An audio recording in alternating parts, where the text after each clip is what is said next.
Kias Nabi Yusuf dan Mandela, Hanifah sekolahkan anak Najib.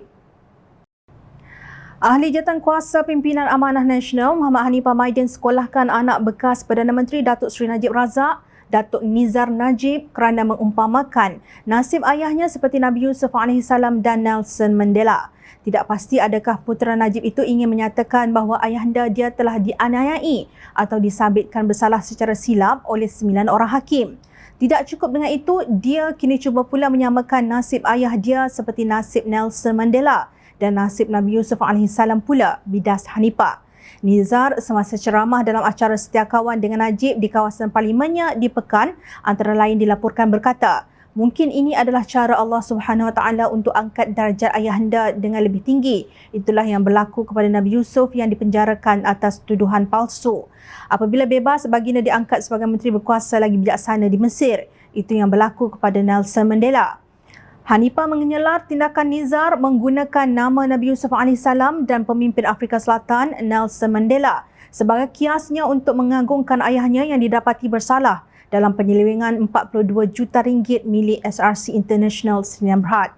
Jika hanya nak samakan dengan mendiam Nelson Mandela pun telah dilihat sebagai keterlaluan, apalagi jika dia nak samakan nasib ayah dia seperti nasib Nabi Yusuf AS. Maaf nak tanya sikit, ada lagikah analogi merapu selain analogi dia tersebut? Bidasnya. Menurut Hanifah, kias iaitu analogi yang dibawa Nizar itu teramat jelas, silap dan tersasar jauh. Maknanya ia tidak logik. Beliau menerangkan bahawa kias hendaklah mempunyai ciri yang serupa dengan subjek yang hendak dikiaskan. Misalnya persamaan antara dadah dan arak.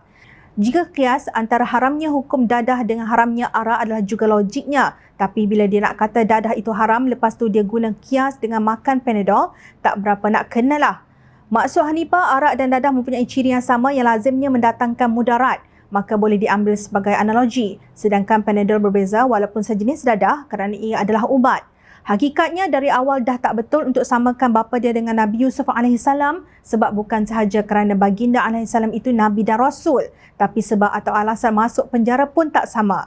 Nabi Yusuf AS yang maksum itu masuk penjara secara sukarela demi nak mengelakkan fitnah yang lebih besar. Ayah dia pula masuk penjara sebab terlibat dengan skandal kewangan yang amat besar, ujar Hanifah.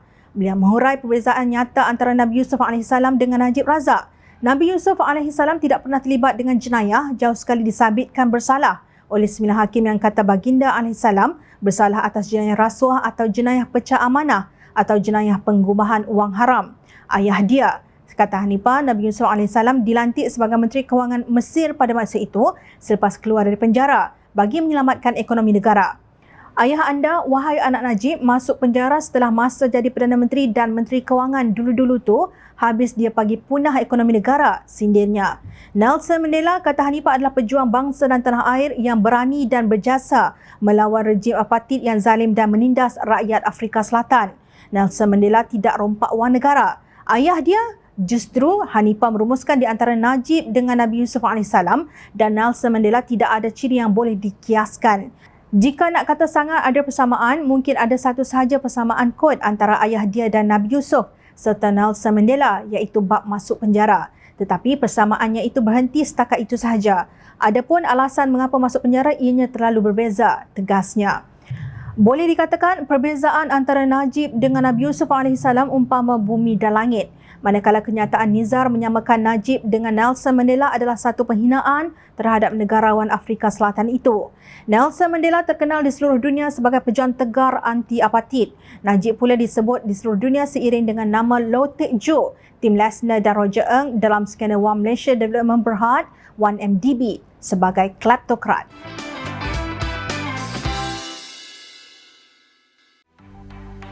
Mencari maklumat dan berita politik yang bebas, kupasan yang tepat, panas. Dapatkannya secara eksklusif hanya di Jom Channel. Komitmen kami, pentasan berita Isnin hingga Jumaat. Berbicara dan isu semasa, kami garapkan secara langsung. Panel-panel berkaliber dan profesional. Interaktif, pandangan anda kami raikan. Jangan lupa bersama kami di setiap hujung minggu dalam edisi khas mingguan. Jom Channel, moving forward, sharing a new experience.